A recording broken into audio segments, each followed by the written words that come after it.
Thank you for joining. This is Live with Miami's Community News, and I'm Michael Miller. Our special guest is Frances Reaves. Way to go. Nice to see you again. So good to be back, Michael. Right? So thank you. My pleasure. During COVID, we had a lot of neat shows. And back then, you said, Michael, I'm going to publish a book. I did. And you did. And so right here, it is Boomers Booming, How to Thrive After 65.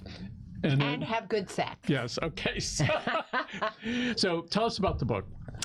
Well, as you know, it's a labor of love dedicated to my parents, really, because I took them through their last through their last 3 years of life, basically, and found out how horrible it is for seniors and elders in the United States of America. I mean, we're just not getting it done for them. And as you know, when I first started this book, the name of it was going to be the 2-minute warning, because I was talking about that 2-minute warning, that last part of the game, and how this is it. You got to go, go, go. So what I did with this book is I put the go, go, go in the front. In other words, I talk about how important it is to go out there and be thrilled that you're an elder. I mean, you know, you have wisdom, you have resilience. So the first part of the book is all motivational. And then the second part of the book, chapter 11, I actually have, the first paragraph says, just put a little sticky here because you'll need this paragraph, because it goes into all what Medicaid is, what Medicare is, what assisted living is, you know, just to explain it. And then I go into how you can't really do everything I've done in the front of the book until you plan your estate. So young people have a really hard time looking forward to seeing their parents that are 35 or 40 years old or 50, and then to say, okay, in 10, 15, 20 years, things might shift around a little bit. Right. Yeah, but Michael, you know that better than anyone else because of what happened with your father. Yes. And for clarity, so he had a stroke and he lived for 15 years afterwards. Right. And those things get pretty expensive and pretty consuming because it can consume. It's very consuming. I'm at the point now where my husband is in rehab and we are looking at Medicaid rooms. So you sent me a column that you wrote to be published, and typically I wouldn't speak about it, but you asked us to publish. So I'm going to recap part of this. So I wrote it out to make sure I got it, because some of this, all right, is pretty emotional for most people. So I'm just going to read it, okay? This personal account is a deeply honest exploration of a complex and emotionally charged issue, balancing one's own needs and boundaries while caring for a loved one with dementia. The narrative that you have serves as both a cautionary tale and a message of empowerment, emphasizing that caretaking is a choice, not an obligation. So how is it that we can take care of ourselves here and also take care of a loved one without it collapsing us? Because you have to love yourself. It's really that simple.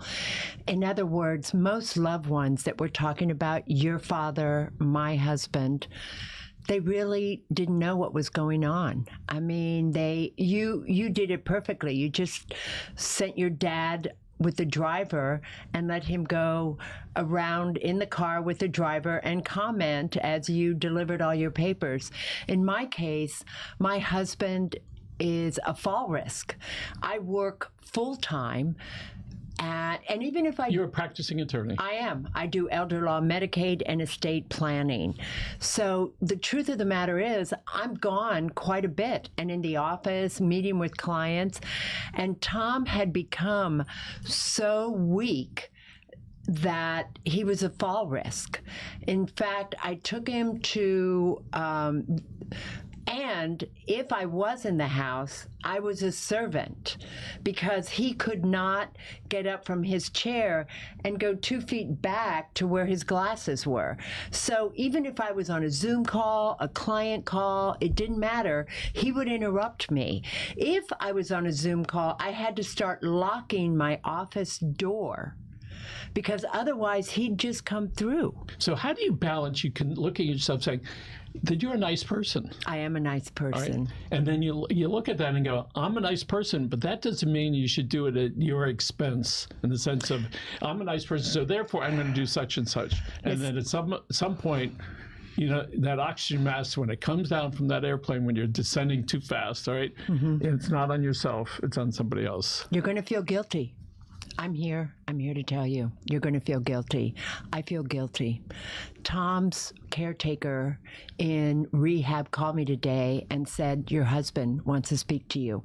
I'm thinking to myself, well, why didn't he call me on his own phone? And all he wanted to know is if I was going to come by today. And the truth is, today I am going to come by, but tomorrow I can't, because I have meeting after meeting after meeting. And I feel bad about it. The truth is, I feel much worse than I thought I would.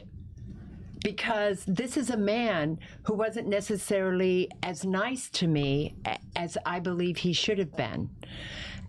But it doesn't matter, because if you're raised correctly, you're always going to help people when they're down. So how do you set that internal boundary when you say, I can't be there all the time because I need to be revived, I need to have my life, I can't take care of whoever it is because it's very taxing, it's very disturbing, it's very demanding? You know how, Michael? Because you only have one life, and you deserve it. You deserve the life you want. And it is incumbent upon you, whether you need to go to therapy, and I'm meeting with my therapist right after this. Wonderful. Whether you need to go to therapy, you deserve a life. And I did, during the marriage, when my husband was of sound mind and body, I did everything I could to try to get him to have long-term care insurance, all the things I knew he would need, because he's 15 years my senior. And his mother had Parkinson's and his father had Alzheimer's. There was a good chance this was going to happen to him. It had happened to 4 out of 5 uncles. So be on guard. If you don't have long-term care, now's a good time to get it. There is a social expectation, especially that, let's flip it back 20 years or 30, that the wife, she takes care of the kids, she cooks the dinner, she might keep the house clean, and to take care of the spouse, the husband, and the kids. So here you are now, all right, not physically doing that, but there are things you're doing so that other people can do that. Right. So how did you move away from, I can be there for him, I can, but it's too costly emotionally and physically. It costs me so much emotionally. I can't even tell you. And I'm on top of myself. I went to therapy a long time ago after my first marriage, which is what set me off on where I am now, where I went to law school, I graduated. I have a lot of confidence, but I can tell you this, in this moment in my life, as I am making the transition from my husband, understanding that a lot of people are going to think I'm a bad person, I have fear. I'm scared. I'm scared that I'm not going to make it. My husband left me in debt. And so I have to, overcome the debt. Putting him in Medicaid means I'm losing money now every month because they take his Social Security. I have to put $500 into a specific type of fund. It's called a QIT, Qualified Income Trust, because he makes too much. Your income can only be $2,850 and his Social Security is $3,000.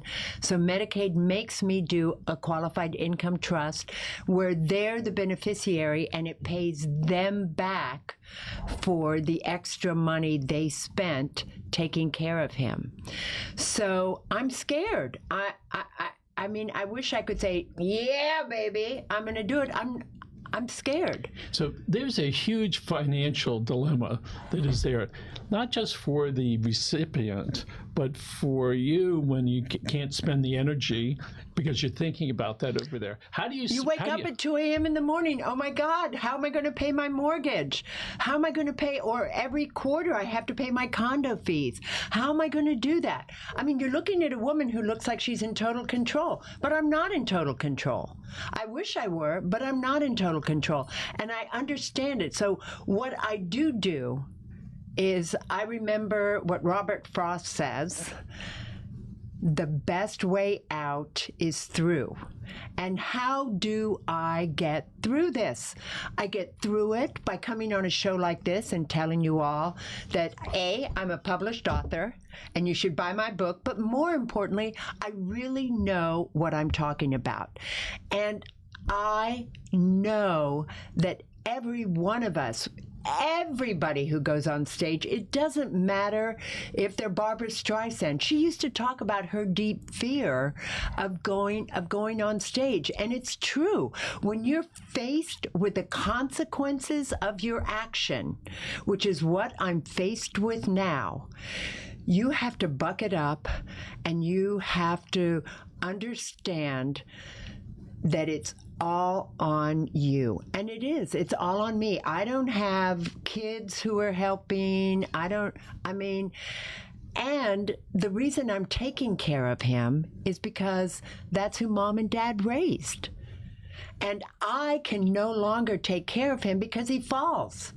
He was discharged from a hospital, I'm not going to name it, and I begged them to send him to rehab. They said no, they were going to have home health care.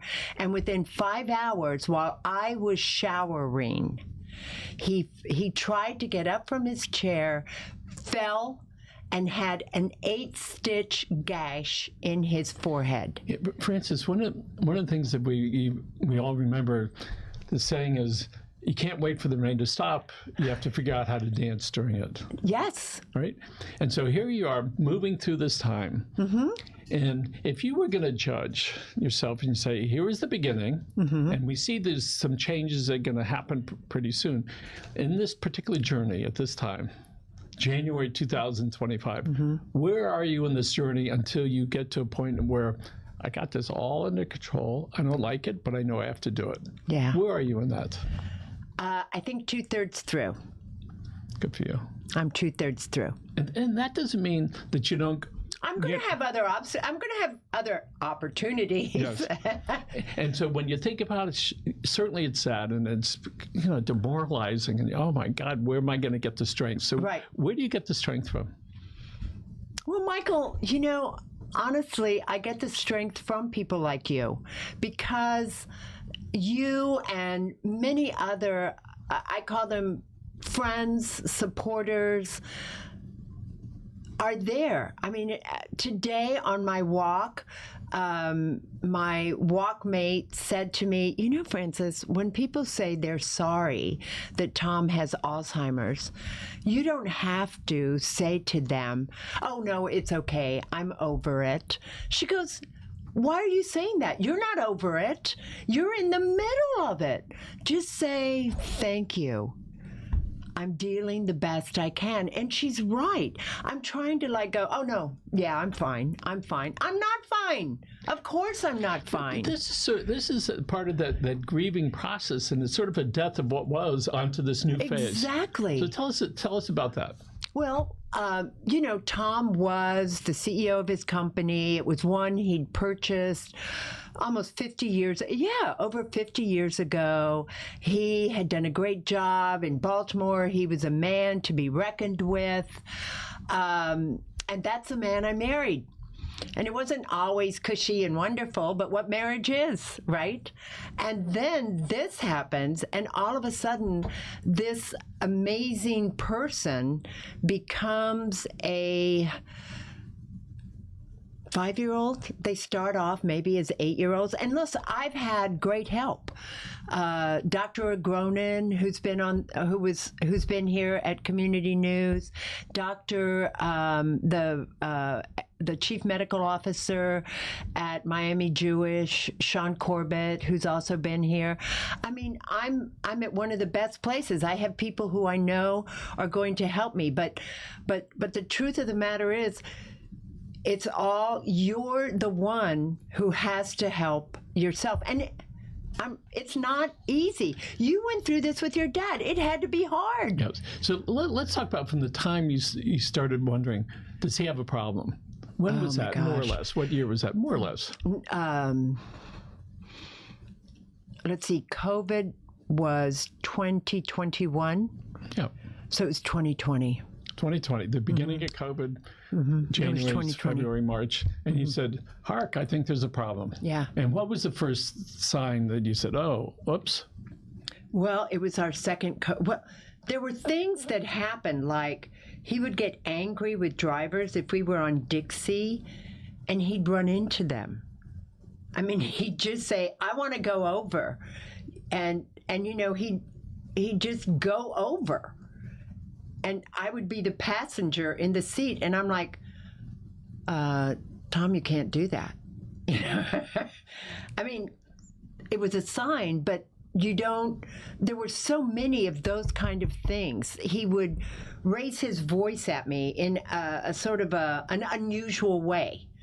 And I was like, that's not like Tom. Or he would forget, and he did start to ask questions a little bit more. But the day I knew we were done was the day we had our second COVID shot, because Tom was a man who you could put in the middle of the Gobi Desert and he would find his way out. All that stuff he could do. Then we parked a ways away we were at at Jackson Memorial, so we parked a ways away and walked there. And I said to Tom, I said, take a photo with your phone so we know the address, and then you just put it in your GPS, right? Well, he didn't take the photo. I had to wait 15 minutes extra because I have a rash that forms sometimes. And so I said, Tom, go get the car. Tom got lost going back to the car. And I found the car only because I'm a runner. And, you know, when you're running in a new area, you're looking for signs so you can find your way back, which hasn't always worked. But nevertheless, even after I found the car and told him where it was and to put it in his GPS, it took him 45 minutes to find me. I knew there was something wrong. So when did your grieving process start?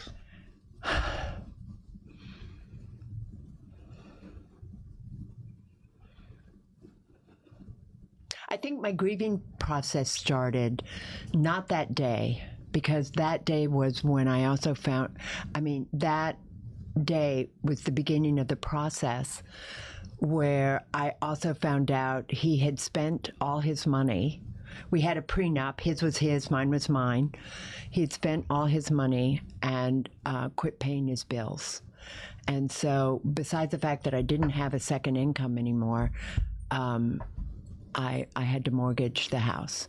That's when I started the grieving process. So it was like what you thought you had, oops, all of a sudden it shifted and you go, I have this, I thought I had that, I don't have that. Well, and also, Michael, that's not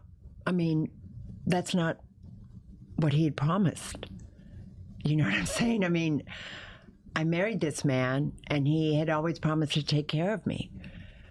And he didn't. It was a gut punch. And I was like, how can anyone do that to someone they profess to love? So that must have been a shock for you. Shock is an understatement. I mean, I couldn't believe it. And then his family accused me of stealing it, and then felt as though I should sell our home, because he had bought it after all. I should sell our home so he could have a nice place to live. I mean, that's how I was treated by his family. So, and during that whole time, you were working on your book. No. Yeah. It was, I had finished the book and added this to it. So, and then, as I asked you earlier, from the time you started thinking about a book until it was published, which was in October, right? Of 24, yes. 24. How long was that? 4 years. 4 years. So when people say, well, I'm going to sit down, I'm going to do a book. Okay, it's a journey. It is a journey. And so when you started writing it, and you say, this is good. I like this chapter. Mm-hmm. How many times did you go back and say, nah, it was good yesterday, but it's not good anymore? Well, I went to a class. On how to write a book. And they said, well, it's going to be a whole lot more than just one draft. I'm like, oh, please, maybe 2 or 3. Ivy! Oh, my gosh. And even now when I read it, I'm like, oh, I wish it's too late. Or you can start the new one. So let's talk about how, in your mind, how you said, okay, I can't take care of him anymore, and how you, and as you describe in the column that's going to appear, how you said, okay, they're going to take care of him, all right? I need to do other things. That includes making sure that he's taken care of, but I can't spend my time, my energy, and my bandwidth up here on a daily basis to provide, this deep, personal, ongoing 24-hour care. Right, and I don't cook. I mean, can I tell you, until we put him clean up, according to yeah. Do you hear that, Michelle? She doesn't cook or clean. I don't. It's horrible. I don't even know what I do to deserve this. But I will tell you, I had plenty of girlfriends who said you should leave him. After what he did to you, you should leave him. But you can't do that either. I mean, there were good years.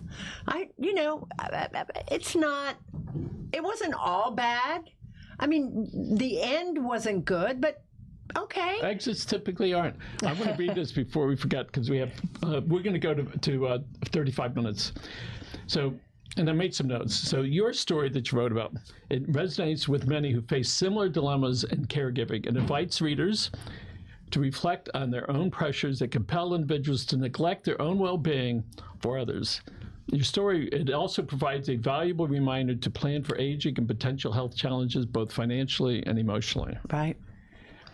So here we are, back 5 years ago when we were doing shows. It was all fun and it was always good, and everybody's got their challenges. And I remember you having the conversation. You talked about the little things that he was missing, and you talked about them very fondly.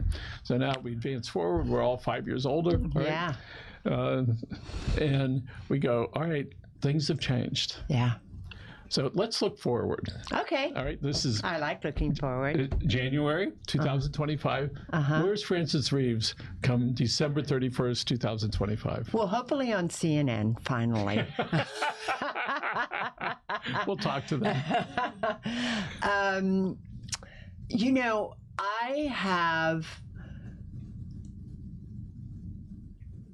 I have a lot of knowledge, not just because I wrote the book and had to research it, but because I've had the experience. I had my mother, who and here is one big difference. For my mother or my father, I would have done backflips because they were mom and dad. I won't do that for my husband. I know, I've noticed that. In other words, for mom and dad, there was nothing I wouldn't do. I still remember sleeping on the floor with my father in the emergency room. Now, when Tom went back to the emergency room the second time, it was quite late at night, and after the fall, and no way was I going to sleep with him. There's plenty of people in this ER. I have, we're fine here. So I've moved forward in that regard. I know what I can and cannot do. I know the difference. So in December of this year, I will have given a little bit more shape and form to what elder advocacy really is. And And I really believe that there is change in the air because the boomers are the ones who are elder. I mean, Dr. Agronin at the Mind Institute is now changing dementia so that it's treated like cancer. In other words, just because you have dementia doesn't mean you're this far, like you don't treat everyone the same. This person is only this much, this person is this much, and they should all be together, you know, in their own space together. So let's talk about the transformation Okay. that you're going through. Yes. From this young, vivacious lawyer who played tennis. For how many years did you play tennis? A lot of years. A lot of years, all right? Having a great time. Run, Right? yeah. Now jogger to keep Well, now I'm living walking. Right. I'm really That's old. part of it, right? And living on Key Biscayne. Uh-huh. And all of a sudden this stuff has happened. I say all of a sudden, but it's been over certainly 5 years and perhaps longer. Right. No, we've been together over 30 years. And so you're in this pipe called life and you're moving, okay? So then, you know, you're going to emerge on the other side of this, I am. right? Mm-hmm. And go to the next pipe. Yeah, on to the next lesson. Right. So as you get closer to handling this a little better, all right, that you don't discount what the struggle that was there, and you don't discount the marriage, but you're taking care of yourself. Well, you know what I'm doing? And this is Leslie Marenko. I want to thank you for this. She sent me an annual personal evaluation. So where are you putting your energy? Francis, where are you putting your energy? And what is sucking it? And what is inspiring it? This and my law practice inspire. I love the energy I give there. Tom is sucking it, and I have to let that go. I have to go to him after energized events so I can be energized in the moment anyway, versus walking in. And that's me. I have to do that. And it's every year I'm now doing this personal evaluation where, you know, who are the people or the self-restraints, you know, this fear I have. All right, what's the worst thing? And let this evaluation ask you this question. What's the best thing that can happen if you don't have the fear? What's the worst thing? And once you write it down, you can figure out how to get to the best. So, Francis, how do you give yourself permission to separate yourself from the emotional aspect of not you physically not providing the care and the things that you were brought up with? All right, the wife takes care of the husband and all that stuff. How did that, you know, again? So how do you give yourself permission to do that? Well, I'm selfish. That's all right. I mean, I'm selfish in this case. I've worked really, really hard to get to where I am today. And yes, I still have to work because of what happened to me. However, it's what I'd be doing anyway.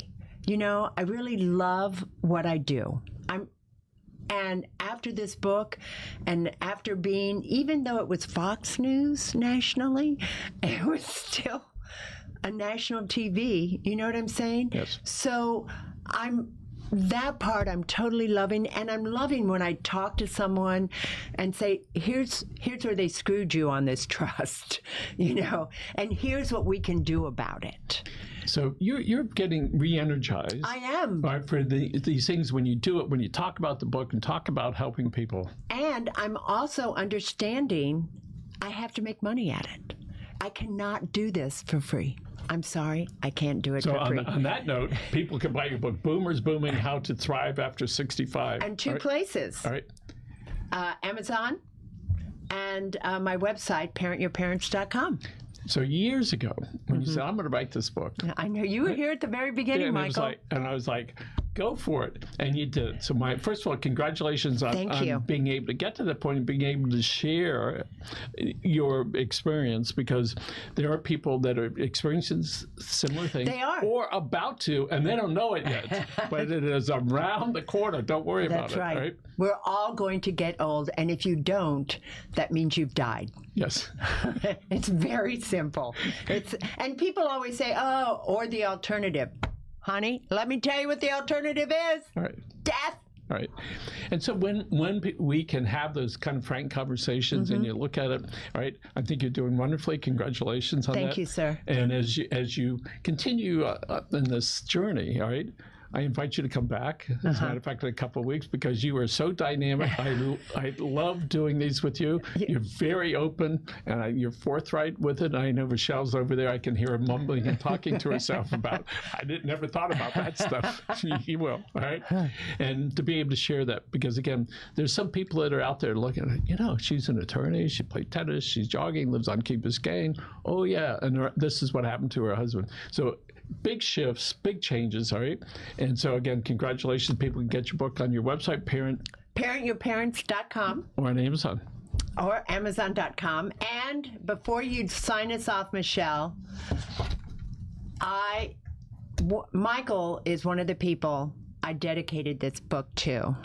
Michael Miller, the publisher of Miami's Community News, has been calling me an author for 2 years and has introduced me to everyone in the media world. He also came up with the phrase, "The kids are gone and the last dog died." I added, "Time to party." Yes. Michael, thank you. You were such a big part of this book.